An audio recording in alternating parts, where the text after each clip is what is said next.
অবস্থান কর্মসূচি ও কর্মবিরতি অব্যাহত রেখেছেন প্রাথমিক বিদ্যালয়ের সহকারী শিক্ষকরা। এ বিষয়ে আরো জানাতে সরাসরি যুক্ত হচ্ছেন সহকর্মী আলিমুজ্জামান সাফওয়ান। সাফওয়ান, আপনার কাছে জানতে চাইবো যে শিক্ষকদের দাবির বিষয়ে নতুন করে কোনো আলোচনা হয়েছে কিনা বা কোনো আশ্বাস মিলেছে কিনা। শিক্ষকদের যে দাবি আদায়ের আন্দোলন সেটি কিন্তু আজকে তৃতীয় দিনের মতো চলছে। তারা দশম গ্রেডে উন্নতিকরণের যে দাবি নিয়ে এসেছেন শহীদ মিনারে, সেটি কিন্তু চলমান রয়েছে। অর্থাৎ তাদের দাবি যতক্ষণ পর্যন্ত আদায় না হচ্ছে ততক্ষণ পর্যন্ত তারা এই শহীদ মিনার এলাকা থেকে যাবেন না, এমনটি ঘোষণা দিয়ে কিন্তু তাদের যে অবস্থা সেটি চালিয়ে নিচ্ছেন। এবং দেখতে পাচ্ছেন যে এখন কিন্তু 12টা বাজে। তো এখন দিন আমরা দেখতে পেয়েছি যে সকাল থেকে কিন্তু আসলে যতই বেলা গড়াচ্ছে ততই তাদের যে উপস্থিতি সেটি কিন্তু ধীরে ধীরে বাড়ছে এবং তাদের যে স্লোগান সেটি তারা আরো তীব্র করছেন। তারা বলছেন যে এই স্লোগানের মাধ্যমেই তাদের দাবি আদায় করে তারা আসলে ঘরে ফিরতে চান। এখানে কিন্তু শুধুমাত্র ঢাকা মহানগরীর যে প্রাথমিক বিদ্যালয় রয়েছে সেখানকার শিক্ষকদের পাশাপাশি কিন্তু বাংলাদেশের বিভিন্ন প্রান্ত থেকে শিক্ষকরা এসেছেন এবং তারা এখানে অবস্থান কর্মসূচি পালন করছেন। তো গতকাল তাদের সঙ্গে সচিবালয়ে যে আলোচনা হয়েছিল তারা আসলে সেই সিদ্ধান্তটি মেনে নিতে পারছেন না। অর্থাৎ তাদেরকে যে আশ্বাস দেওয়া হয়েছিল যে তাদের দাবি মেনে নেওয়া হবে অর্থ মন্ত্রণালয় সঙ্গে কথা বলে, তো সেটি তারা আসলে মানতে রাজি নন। তারা বলছেন যে আজকের মধ্যে তাদের যেই প্রজ্ঞাপন দাবি আদায় করে যে তাদের যে প্রজ্ঞাপন সেটি তাদেরকে দিতে হবে, তারপরে তারা কিন্তু ঘরে ফিরে যাবে। একই সঙ্গে তারা কিন্তু তাদের লাগাতার অবস্থান কর্মসূচির পাশাপাশি তারা কর্মবিরতিতে রয়েছে। অর্থাৎ বাংলাদেশের যে 65,000 মাধ্যমিক বিদ্যালয় রয়েছে সেগুলো কিন্তু অনেকটা স্থবির হয়ে পড়েছে, ক্লাস পরীক্ষাগুলো বন্ধ রয়েছে।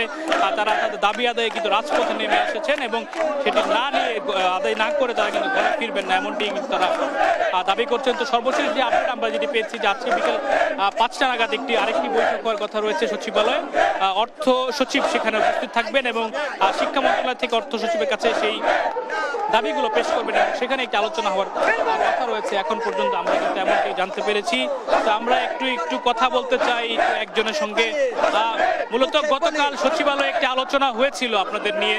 তো সচিবালয় আলোচনার পর আপনারা সিদ্ধান্ত থেকে সরে এসেছিলেন লাগাতার কর্মসূচি, অবস্থান কর্মসূচি, তারপরও কেন আজকে আবার কর্মসূচি? আমাদের আলোচনা হয়েছে পূর্বের দিনের মতোই, চা আর বিস্কিট দিয়ে নাস্তা করে আলাপনের মাধ্যমে। যে সহকারী শিক্ষকদের হৃদয়ে রক্তক্ষরণ দশম গ্রেডের জন্য, সেই সহকারী শিক্ষকদের দশম গ্রেডের প্রজ্ঞাপন পরিপত্র ছাড়া কোনো সহকারী শিক্ষক এই শহীদ মিনার ছেড়ে যাবে না এবং কর্মবিরতি চালিয়ে যাবে। এই সহকারী শিক্ষকদের দাবিকে উপেক্ষা করে তারা যে প্রহসন করছে সেই প্রহসন আমরা মানি না, তাই আমাদের এটা কন্টিনিউ চলবেই। আপনাদের কর্মবিরতির ফলে আসলে শিক্ষার্থীরা আসলে একটু বিপদেই পড়েছে বলা যায়, তো সেখানে আসলে আপনারা কি ব্যবস্থা নিচ্ছেন? কর্মবিরতির ফলে করোনাকালীন সময় আমরা অনলাইনে শিক্ষার্থীদের শিক্ষা ঘাটতি পূরণ করেছি।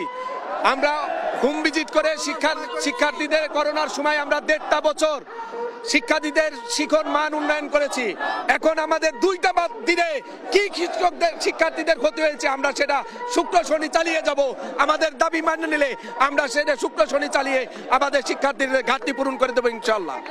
তারা যেটি আসলে বলছেন যে যেহেতু তারা কর্মবিরতিতে রয়েছে এবং ক্লাস পরীক্ষা অনেকগুলোই আসলে সবকিছু স্থবির অবস্থায় রয়েছে বর্তমানে, তো তারা তাদের দাবি মেনে নেওয়া হলে তারা বলছেন যে অনলাইনে হোক বা শুক্র শনিবার করে হোক তারা শিক্ষার্থীদের যে ক্ষতিগুলো হচ্ছে সেটা তারা পুষিয়ে নেবে, তারপর তাদের দাবি মেনে নিতে হবে। তো আমার কাছে শহীদ মিনার এলাকা থেকে এখন পর্যন্ত শিক্ষকদের আন্দোলনের এখন পর্যন্ত এই ছিল সর্বশেষ।